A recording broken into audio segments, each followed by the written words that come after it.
Olá! Hoje no nosso Biopodcast iremos falar sobre a história de um rapaz que tem síndrome de Down e mora na zona rural. Temos aqui a presença de uma especialista em biologia molecular, a Isa Vasconcelos, e a presença também da doutora geneticista Ana Laura Paes. A especialista em biologia molecular, Isa Vasconcelos, desenvolveu um projeto com ênfase na síndrome de Down, onde a mesma visitou uma família no interior de Araguanã, onde reside um rapaz chamado Caio, com a idade de 34 anos, em que Isa teve uma conversa com a mãe de Caio para a produção do seu projeto. Agora eu vou passar a palavra para a Isa, para ela falar um pouco da sua experiência. Olá, me chamo Isa Vasconcelos, sou especialista na área de biologia molecular. Então, falando sobre o caso de Caio, ele mora com sua mãe e mais 3 irmãos. No entanto, Dona Benedita teve 7 filhos e Caio é o filho mais novo. A Dona Benedita teve Caio, seu último filho, com 46 anos de idade. E Caio, diferentemente dos seus irmãos, nasceu com síndrome de Down. E Dona Benedita, por morar na zona rural, e também nessa época não havia nenhum posto de saúde em sua área, e com isso acabou não tendo nenhum acompanhamento com um especialista. Mas a questão da idade, doutora Ana Laura, pode ter influenciado o aumento de chance de Dona Benedita ter tido Caio com a síndrome? Porque o Caio ele é o filho mais novo, como foi relatado, e ela engravidou com 46 anos. Olá, gente, me chamo Laura, sou geneticista. Então, a síndrome de Down não é hereditária. Entretanto, a idade da mulher pode influenciar sim, Ela possui um aumento de chances da ocorrência dessa síndrome.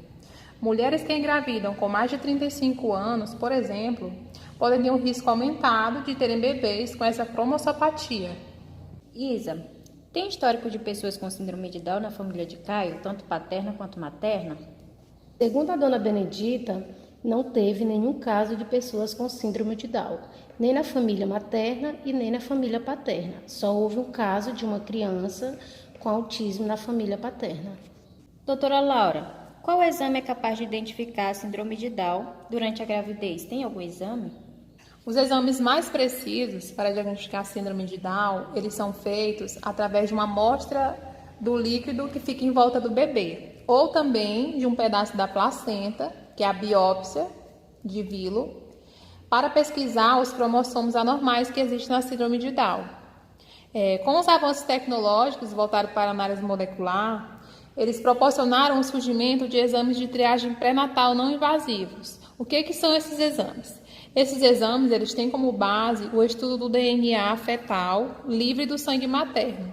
Assim, passa a ser possível identificar diferentes condições cromossômicas que não vão oferecer riscos nem para a mãe e nem para o bebê. Doutora Ana Laura, a gente sabe que o SUS ele possui recursos limitados, não é isso? Mas esses exames, eles são disponibilizados pelo SUS?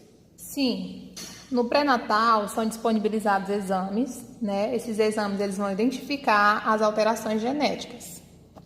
Inclusive a Dona Benedita me relatou que percebeu no nascimento de Caio algumas diferenças.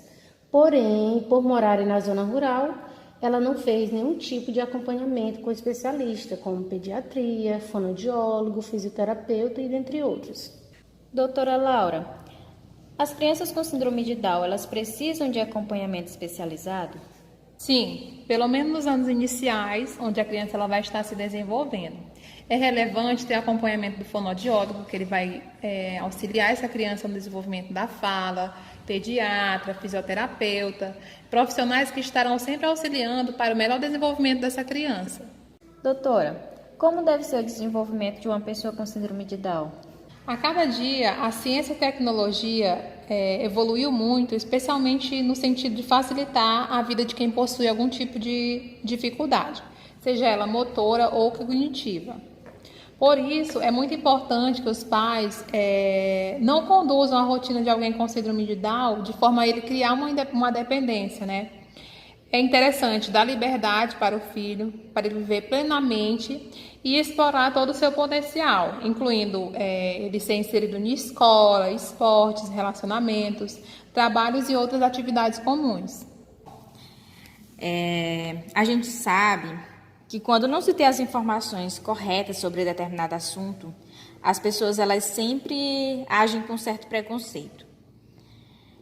Como a família ela tem enfrentado ou vem enfrentando até hoje os preconceitos e as indiferenças, tanto dos familiares ou quanto das demais pessoas. A dona Benedita relatou isso para você, Isa? Bem, dona Benedita me relatou que de início foi dificultoso a aceitação de Caio, por ter características diferentes, tanto físicas quanto comportamentais dos demais filhos, mas com o passar do tempo essa situação melhorou. Doutora, existe alguma ação na gravidez que pode levar o bebê a adquirir essa síndrome? Não, a síndrome de Down ela é uma alteração genética causada por um erro na divisão celular.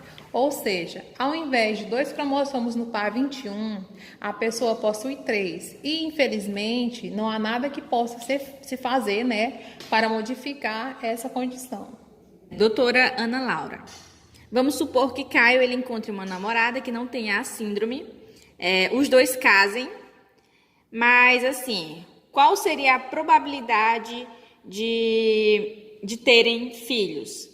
E se eles tivessem filhos, esses filhos, eles teriam essa mesma condição? Bom, existe 80% de chances de um casal ter filho, mesmo que ambos tenham a síndrome de Down. A principal diferença é que as chances de o filho também apresentar alteração genética são maiores, se os dois tiverem síndrome de Down, e 50% se apenas um do casal tiver a síndrome. Em pessoas que não apresentam a síndrome, a chance de a criança com cromossomo a mais é de 1 para cada 700 pessoas. Para finalizar o nosso podcast, vamos abrir espaço para os telespectadores. Vamos escolher 2 perguntinhas para fazer para a nossa doutora Ana Laura. Agora temos aqui a pergunta da Sofia. A Sofia está perguntando se existe só um tipo de síndrome de Down. Se não, quais são os outros? Há 3 tipos diferentes da trissomia do cromossomo 21. Trissomia 21 livre, trissomia 21 em translocação e trissomia 21 em mosaicismo.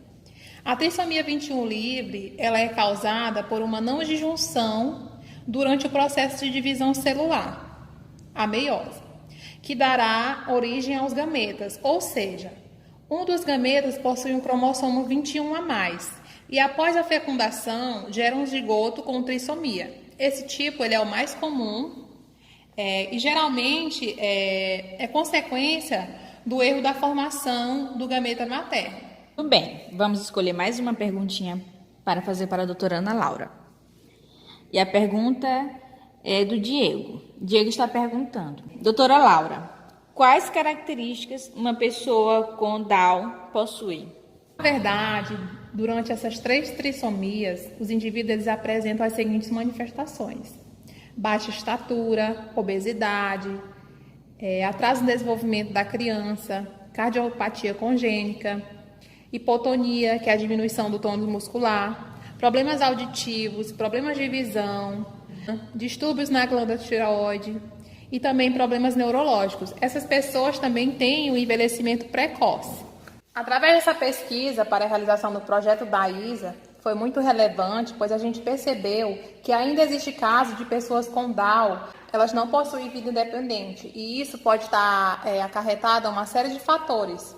Aqui mencionamos foi porque a família era de zona rural e não tinha acesso ao Sistema Único de Saúde, nem o básico, com profissionais capacitados que poderiam ter ajudado o desenvolvimento de Caio, tanto o seu desenvolvimento cognitivo, como o seu desenvolvimento físico. As contribuições importantíssimas. Encerramos o podcast de hoje. Obrigada, doutora Laura e especialista Isa.